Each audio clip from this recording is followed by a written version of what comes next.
আজি পবিত্ৰ বিধানসভাত এটা অপ্ৰীতিকৰ পৰিস্থিতি হ'ল। ইয়াক লৈ ইতিমধ্যে মই অসম পবিত্ৰ বিধানসভাত মাননীয় উপাধ্যক্ষ ডক্টৰ নমীন মমিন ডাঙৰীয়া অধ্যক্ষতা চলি থকা পবিত্ৰ বিধানসভাত ক্ষমা বিচাৰিলোঁ। পুনৰবাৰ আপোনালোকৰ ওচৰত ক্ষমা বিচাৰিছোঁ। এনে পৰিস্থিতি হয়তো কেলে হ'ল, কিহৰ কাৰণে হ'ল আপোনালোকে অলপ বিচাৰ কৰিব। মই উঠি যাব নালাগিছিল, এইটো মোৰ ভুল। কিন্তু অন্যান্য যিসকল বিৰোধী দলৰ বিধায়কে মোক মোৰ বক্তব্যক বাধা দিছিল, মোৰ মতে তেওঁলোকে সমানো দোষী আৰু মই উঠি যাব নালাগিছিল, সেইকাৰণে ক্ষমা বিচাৰিলোঁ। কিন্তু তেওঁলোকে মাজে মাজে যি বক্তব্য ৰাখি মোক বাধা দিছিল, ইয়াক লৈ কিন্তু তেওঁলোকে ক্ষমা নিবিচাৰিলে। চেমান আলী অন্যতম এজন বিধায়কে মোক বাধা দিব চেষ্টা কৰিছিল। তেওঁ জেলত যোৱা ব্যক্তি, সেইকাৰণে মই তেওঁৰ বিষয়ে একো বিশেষকৈ ক'ব বিচৰা নাই। জেলত যোৱা মানুহ অকণমান মানসিকভাৱে চাগে তেওঁ কি হৈ আহিছে নাজানো, তেওঁৰ বিষয়ে মই একো নকওঁ। অখিল গগৈ যিজন বিধায়কে আজি মোক প্ৰথমে বাধা দিব চেষ্টা কৰিলে, দুদুৱালী প্ৰসংগত মই বক্তব্য ৰাখিব লওঁতে, এই অখিল গগৈ লোকেল গাৰ্জেন। মোৰ মাতৃ যেতিয়া 91 চনত বিধায়িকা আছিল, তেতিয়া গুৱাহাটীত মোৰ মাতৃ থকা হেতু বিধায়িকা হিচাপে লোকেল গাৰ্জেন হৈছিল অখিল গগৈৰ সেই সময়ত কটনত পঢ়ি থকা অৱস্থাত। মোৰ মাতৃৰ লোকেল গাৰ্জেন মানে এক প্ৰকাৰ অভিভাৱক, এক প্ৰকাৰে পিতৃ মাতৃ।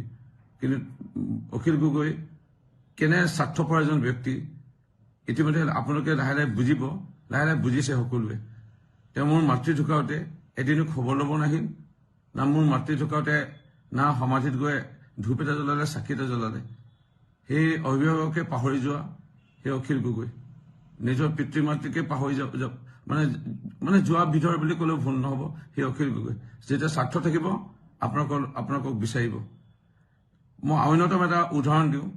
মোৰ মইনী সমষ্টিত আপোনালোকে সকলোৱে জানে লুখৰাখন গাঁৱত অখিল গগৈৰ গৃহ। আজিও মাক লুখৰাখন গাঁৱতে থাকে। এই লুখৰাখন গাঁৱৰে দেহিৰাম গগৈ ডাঙৰীয়া পিতৃদৰে অখিল গগৈ বৰ্তা বুলি মাতিছিল বা নিজৰ খুৰা বুলি মাতিছিল, দেউতা বুলি মাতিছিল। তেওঁৰ পুত্ৰ বুবুল গগৈ ডাঙৰীয়া অখিল গগৈক দিনে ৰাতিয়ে নিজৰ মৎস্যকলত ঘূৰাই মেলি নিজৰ টকা পইচা খৰচা কৰি বৰষুণে ৰ'দে কষ্ট কৰি পেলাই এই বুবুল গগৈ ডাঙৰীয়াই পৃথিৱী দেখুৱাইছিলে বা ৰাজনীতি দেখুৱাইছিলে বা সমাজখনৰ ওচৰত চিনাকি কৰাই দিছিলে অখিল গগৈক।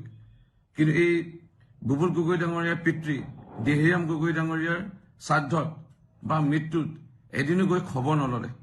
যোৱাকালি সকাম হৈ গ'ল, আজি ভোজ হৈ গ'ল।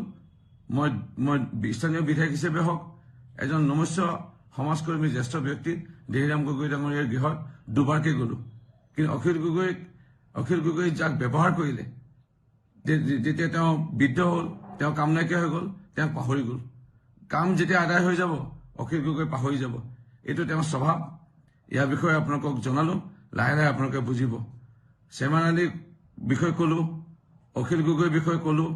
অখিল গগৈ কোন কি লাহে লাহে ৰাইজে বুজিছে। সেই 2014-15 চনত পূৰ্ব মুখ্যমন্ত্ৰী তৰুণ গগৈ ডাঙৰীয়াৰ সময়ত কৃষকসকলক খোজকঢ়াই লৈ গ'ল মাটি পটা দিয়াম বুলি।